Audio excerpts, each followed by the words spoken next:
కాపాడినందుకు, గౌరవించినందుకు ఆంధ్రప్రదేశ్ రాష్ట్ర ప్రజల తరపున 5 కోట్ల మంది జనాభా తరపున హృదయపూర్వకమైనటువంటి ధన్యవాదాలు ప్రధానమంత్రి గారికి సందర్భంగా తెలియజేసుకుంటున్నాం.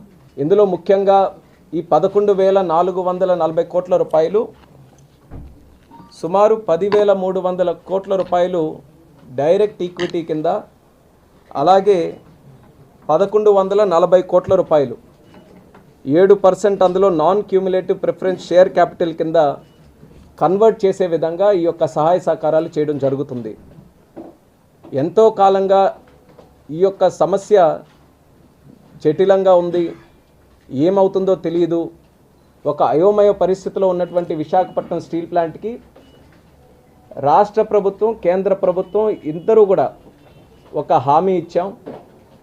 ప్లాంట్ని ఖచ్చితంగా నిలబెడతాం అని ఏదైతే మాట ఇచ్చామో ఆ మాటని ఈరోజు నిలబెట్టుకున్నామని కూడా ఆంధ్ర రాష్ట్ర ప్రజలకి సందర్భంగా తెలియజేసుకుంటున్నాం.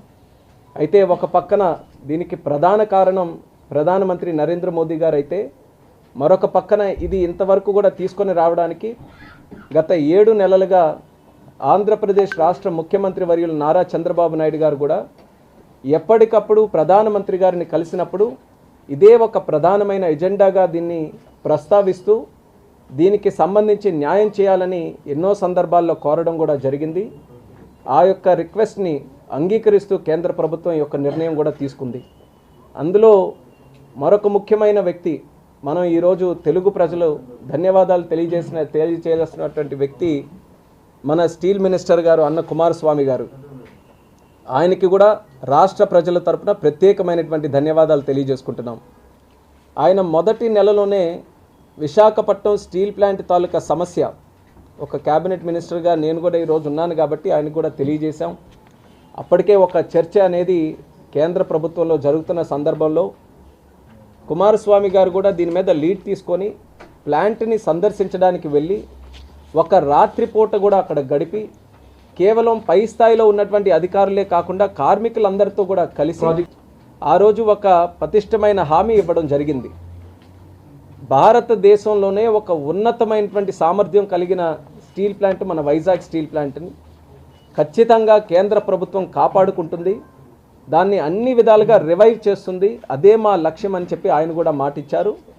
ఆ మాటని నిలబెట్టుకోవడానికి స్టీల్ మినిస్టర్గా ఆయనకి ఎన్ని రకాలైనటువంటి ఒడిదొడుకులు వచ్చినా సరే కమిట్మెంట్తో, ప్లాంట్ మీద శ్రద్ధతో ఈరోజు ఆయన కూడా ఎంతో సహకారం మినిస్టర్గా ఈరోజు రాష్ట్ర ప్రజలకి, ముఖ్యంగా స్టీల్ ప్లాంట్కి ఆయన సహకరించడం జరిగింది. కాబట్టి ఆయనకు కూడా ధన్యవాదాలు తెలియజేసుకుంటున్నాం. ఈ యొక్క ప్యాకేజ్ ఏదైతే ఉందో 11,440 కోట్ల రూపాయలు, ఈ ప్యాకేజ్ అంతా కూడా ప్లాంట్ తాలూకా రా మెటీరియల్ ఇబ్బందులు ఏవైతే కొన్ని ఎదుర్కొని ఉన్నాయో, అలాగే 3 బ్లాస్ట్ ఫర్నేస్లు ఉన్నాయి. ఈ 3 బ్లాస్ట్ ఫర్నేస్లు కూడా మళ్ళీ రివైవ్ చేసి పూర్తి ప్రొడక్షన్లో ప్లాంట్ని ఆపరేట్ చేయడానికి ఒక లక్ష్యంగా పెట్టుకొని ఈ క్యాపిటల్ ఇన్ఫ్యూజన్ని మనం తీసుకొని రావడం జరుగుతుంది. మీరు గమనిస్తే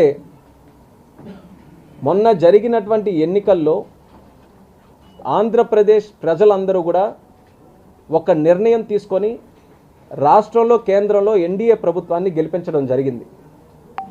సరైనటువంటి ప్రభుత్వం, సరైన నాయకులు, పనిచేసే నాయకుల్ని కానీ ఎన్నుకుంటే దాని పరిణామాలు ఏ రకంగా ఉంటాయనడానికి ఈ 7 నెలలుగా డబుల్ ఇంజిన్ ఎన్డీఏ ప్రభుత్వం చేసినటువంటి కార్యక్రమాలే ఒక పెద్ద ఉదాహరణ.